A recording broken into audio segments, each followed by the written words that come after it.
शहजाद चौधरी साहब, हुकूमत में जो इस वक्त तमाम इत्तेहादी जमातें हैं वो ऐसा लग रहा है कि बार बार तनकीद का निशाना बना रही हैं। अदलिया को भी, जो कि इस वक्त ज़ेरे समात है केस, उसको लेकर के, और ऐसा उनके नैरेटिव से लग रहा है कि जैसे वो कुछ परेशान हैं और तंग हैं।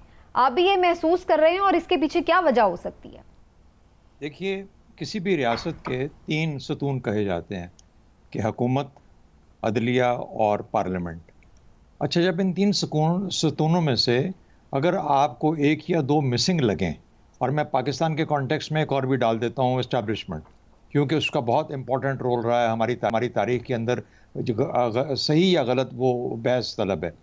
लेकिन ये जो 4 सतून हैं, एस्टैब्लिशमेंट करीब करीब है उसके, इन 4 सतूनों में से जब 2 सतून फ़ाल नहीं है और जिसके अंदर हुकूमत है, किसी भी शक्ल में हुकूमत हो जाए, वो फ़ाल नहीं होगी, या पार्लियामेंट है जो फ़ाल नहीं होगी।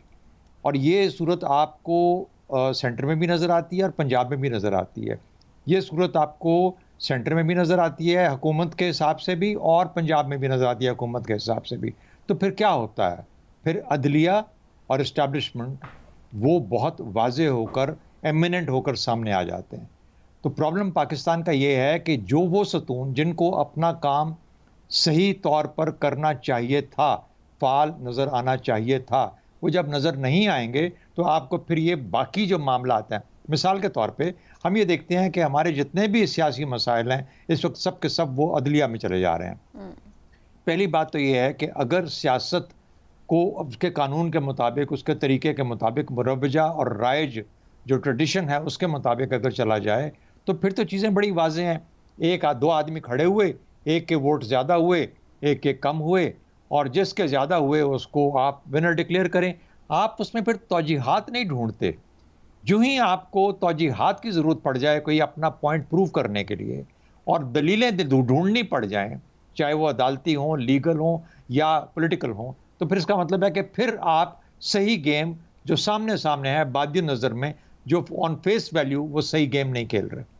तो इस वक्त बेशक ये मामला कोर्ट में है और कोर्ट में जाएगा और वहाँ पर डिस्कस हो रहा है और वहाँ पर डिस्कस होगा, लेकिन बादी नज़र में ये खेल कवानीन के मुताबिक नहीं खेला जा रहा, और इसी वजह से आपको एक बैंकरप्सी और दिवालियापन नज़र आता है। लोग हमारे माशी दिवालियापन के खौफ का इजहार करते हैं। मैं समझता हूँ हम सियासी तौर पर दिवालिया हो चुके हैं उससे पहले ही।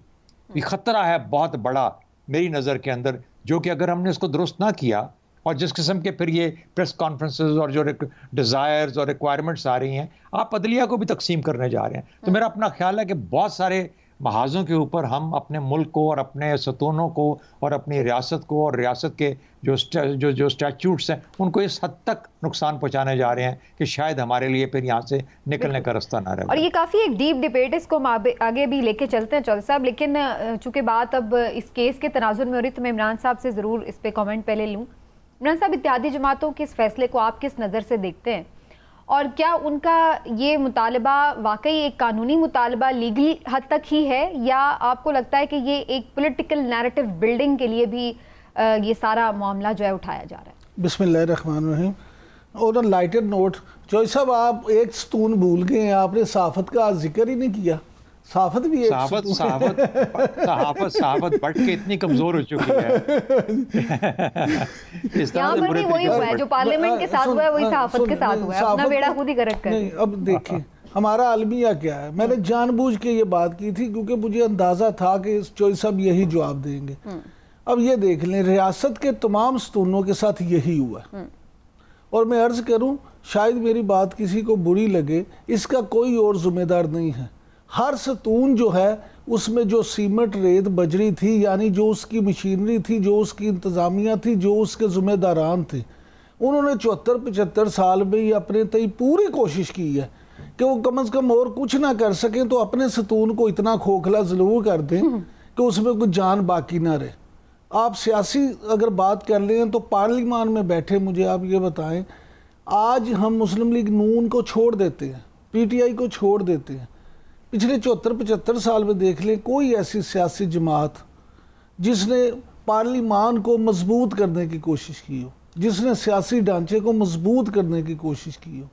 हत्ता कि आप ये देखें कि जिन इंतखाबात का हमारे यहाँ बड़ा ये क्रेडिट लिया जाता है कि पाकिस्तान की तारीख में वो एक वाहिद इंतखाब थे जो शायद फेयर एंड फ्री थे, उसमें भी जिसको जो जायज़ हक था वो तो नहीं दिया गया। और उसके बाद आपने देखा कि मुल्क को क्या नुकसान हुआ कि आपने पूरे मुल्क के 2 टुकड़े करवा लिए, फिर भी आपको चैन नहीं आया। गुजारिश ये है कि उसी तरह से अगर आप अदलिया देखें तो अदलिया ने क्या कुछ नहीं किया। अब सबसे आखिर में मैं आ जाता हूँ कि हमारा जिसका मैं दावेदार हूँ सहाफ़त का कि हम भी एक सतून है, तो मैं सबसे पहले ये यहाँ बैठ के इतराफ़ करना चाहूँगा कि सहाफ़ियों ने क्या नहीं किया सहाफ़त में। और ख़ास तौर पे आप ये देखें कि जब सिर्फ प्रिंट मीडिया था उस वक्त फिर भी कुछ नॉर्म्स थे, इलेक्ट्रॉनिक मीडिया आया तो उसमें कुछ कमज़ोरी हुई, और सोशल मीडिया ने तो आके शुतरे बेमहार की तरह लोगों ने ये समझ लिया कि हमारे पास लाइसेंस टू किल है, हम जब चाहें जिसकी चाहें इज्जत उतार दें, पगड़ी उछाल दें, हमें कोई पूछने वाला नहीं है।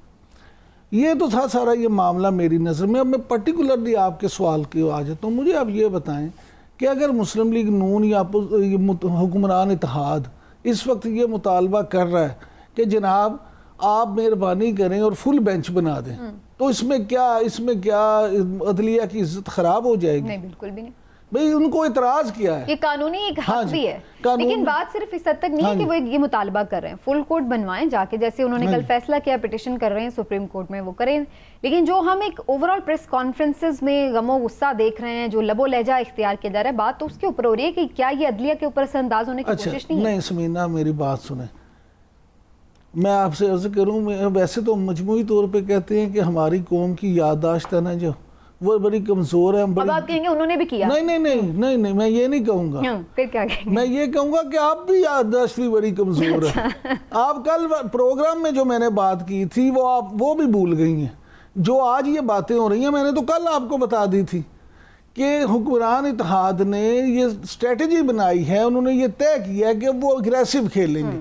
वो ये समझते हैं कि शायद इमरान खान साहब और उनकी टीम गलत मौक़िफ़ हो या सही हो, आप उनके मौक़िफ़ से इनकार करें या इत्तेफाक करें या इख्तिलाफ़ करें, लेकिन हुक्मरान इत्तेहाद ये समझता है कि इमरान खान और उनकी टीम ने एग्रेसिव कैंपेन के ज़रिए से अपने झूठ को भी सच बनाया है।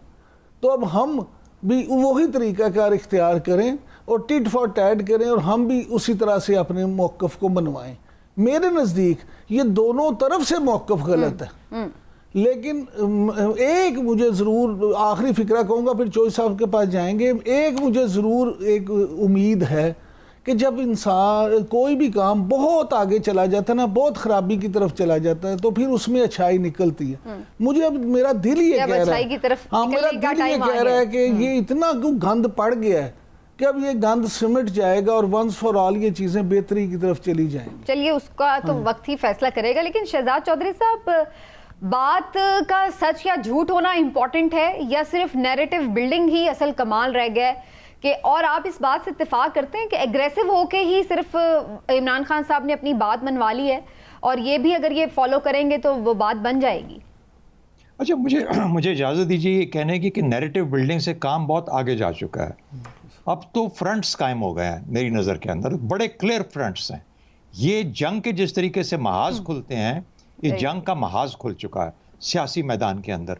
जब इमरान साहब ये कहते हैं कि PDM या PMLN जो है इन्होंने ये फैसला किया कि बड़े अग्रेसिव होकर खेलेंगे, आप पिछले हफ्ते के राना सना के या जावेद लतीफ़ साहब के कुछ जो उनके कमेंट्स हैं उनको ज़रा मद्देनज़र रखिए। उन्होंने क्या बोला? उन्होंने कहा हमने तो ये गवर्नमेंट लेनी ही नहीं थी, ये तो गवर्नमेंट हमने इसलिए ली कि हम इस मुल्क की मईशत पे एहसान करें और इसको रिकवर कराएं, और वो मुश्किल फैसले जो कोई नहीं ले पा रहा था या जो कोई लेने के लिए तैयार नहीं था, वो हमने जिम्मेदारी उठाई कि हम करेंगे।